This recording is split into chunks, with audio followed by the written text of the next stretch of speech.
Halo Sobat Hijau semua, saat ini saya Kevin Iliana sudah bergabung bersama Bapak Arief Widartono selaku Direktur Utama PT Braucol Energy yang sudah presentasi dalam rangkaian kegiatan CEO Forum Penilaian Kandidat Emas Proper 2022 Journey to Gold.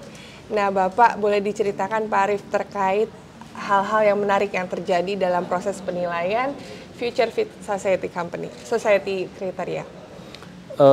Terima kasih Mbak. Undangan yang diberikan kepada kami sebagai kandidat emas pada penilaian proper ini tentunya menjadi hal yang kami syukuri karena pemerintah memiliki proses seleksi yang cukup ketat. Kemudian hari ini kami melakukan wawancara langsung, interview langsung oleh Dewan Proper. Kalau yang sebelum-sebelumnya ini kan secara online ya. Kemudian juga tema yang diusung adalah Future Fit Society. Hal yang menarik yang jujur bagi kami juga sesuatu yang baru yang coba kami pelajari, dan dari hasil telah yang kami lakukan program dari pemerintah dalam hal ini proper ini sangat kami apresiasi karena Future Fit Society ini menjadi satu panduan yang lebih jelas untuk bagaimana kami mengelola perusahaan dengan komitmen untuk bagaimana pengelolaan lingkungan dan juga pengembangan peran masyarakat dan sosial itu menjadi pilar penting untuk keberlangsungan perusahaan. Baik, tapi bisa diceritakan lebih detail nggak Pak, keunggulan-keunggulan program dari Braucol Energy yang cocok sama penilaian proper tahun ini? Braucol kami memiliki sistem manajemen lingkungan yang berintegrasi juga dengan program pemberdayaan sosial. Kami menamakan Braucol Green Mining System atau BGMS yang mengacu kepada Green Mining System karena kami ini perusahaan tambang. Ya. Dari sistem yang kami buat, saya lihat ini juga relevan dengan filosofi dari Future Fit Society dalam kami mengelola perusahaan. Alhamdulillah tahun ini kami dari 4 set operasi kami dipercaya untuk sebagai kandidat emas. Ada dari 3 set kami, dari Lati, dari Bidungan, dari Sambarata. Program inovasi sosial unggulan yang kami paparkan kepada panelis, kalau di Lati kami memiliki program Madunta. Madunta ini adalah program pendampingan kepada saudara-saudara kami di kawasan adat tertinggal Punan Basap yang memang kami relokasi dari sebelum mereka nomaden, kita setelkan di kawasan yang dekat dengan kampung. Kemudian mereka berkegiatan diantaranya mengambil madu di hutan. Kami melakukan pendampingan untuk bagaimana pemanenan itu bisa dilakukan dengan aman, kemudian menggunakan peralatan-peralatan yang lebih higienis. Kemudian kami juga membantu memasarkan produk-produk tersebut. Saat ini kami juga memperkenalkan kepada mereka budidaya madu kelulut. Jadi kalau madu hutan itu kan sangat bergantung dengan kondisi cuaca dan sebagainya. Kadang-kadang tidak ada gitu ya, panen juga susah. Nah, budidaya ini bisa dilakukan di rumah-rumah sehingga ibu-ibu pun bisa mengelola. Diharapkan dengan Madunta ini produksi bisa lebih sustain. Kemudian di Suaran kami memiliki program coklat. Coklat menjadi komoditi andalan di Suaran. Kami melakukan pendampingan untuk meningkatkan budidaya dan juga pengolahan hasil panen. Dari proses yang sudah dilakukan, kualitas coklat Brau ini baik dan saya kira salah satu yang terbaik di Indonesia. Dan pasar kami sudah siap menerima seluruh produksi yang dihasilkan oleh masyarakat. Kemudian di Sambarata, set kami yang ketiga, kami melakukan program Tasuk Mapan. Tasuk Mapan ini di programnya adalah bagaimana pendampingan terhadap pengembangan persawahan sebagai sumber pangan dikombinasikan dengan ikan. Jadi padi dan ikan. Harapannya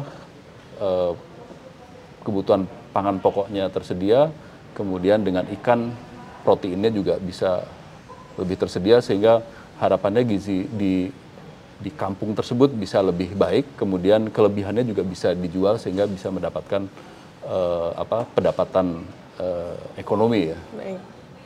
Selain itu tentunya kami juga memiliki program-program baik itu di infrastruktur, di pendidikan, di sosial budaya, di lingkungan, yang ini dilakukan tentunya berkolaborasi dengan masyarakat dan disesuaikan dengan apa yang kebutuhan-kebutuhan yang mendasar yang diperlukan oleh masyarakat tersebut. Baik, kalau tadi Bapak bercerita tentang dari sisi Berau ya yang memberi manfaat untuk masyarakat di masing-masing wilayahnya ya Pak ya. Kalau dari Proper sendiri nih Pak, memberi manfaat nggak untuk perusahaan?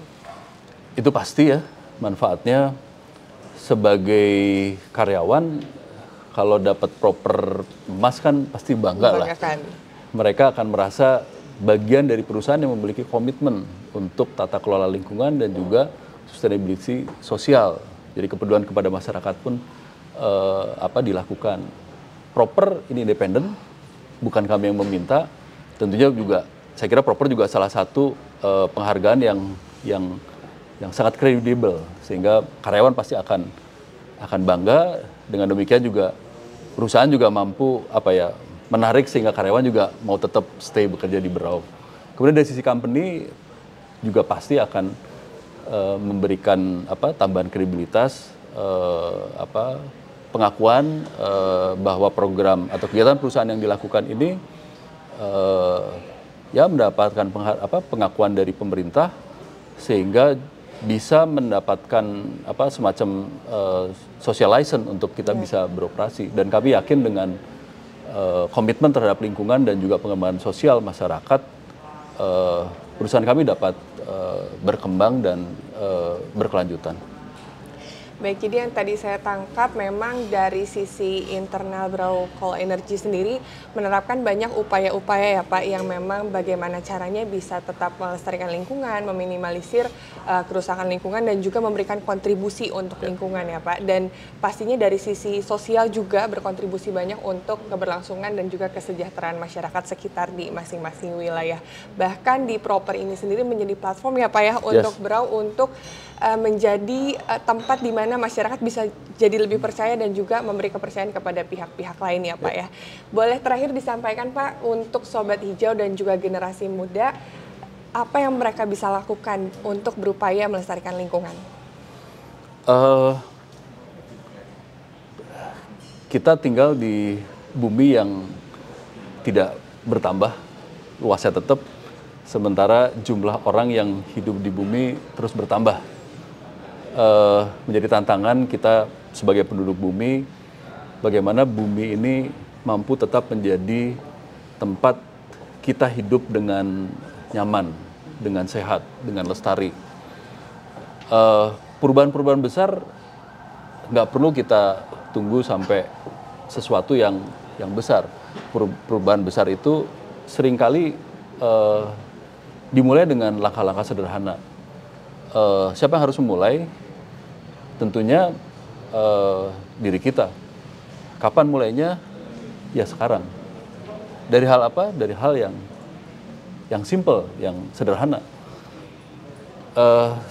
Generasi muda sebagai generasi yang nantinya akan mengelola bumi ini tentunya harus concern. Generasi muda harus terus menambah wawasan tentang lingkungan. Karena kalau kita tidak mengetahui apa itu lingkungan, bagaimana kondisi kita, apa yang menyebabkan lingkungan itu rusak, apa upaya untuk kita perbaiki, kita tidak tahu. Jadi concern untuk bagaimana generasi muda lebih mendekat kepada pengelolaan lingkungan yang lestari, itu yang saya kira harus diupayakan, dan itu hanya bisa dilakukan oleh generasi muda sendiri. Saya mungkin termasuk generasi yang sudah lebih dulu memberi komitmen. Kami kebetulan di Berau juga sudah kegiatan kami selalu melibatkan anak-anak muda untuk lebih concern dengan bagaimana lingkungan bisa terus lestari dan programnya bisa berkelanjutan.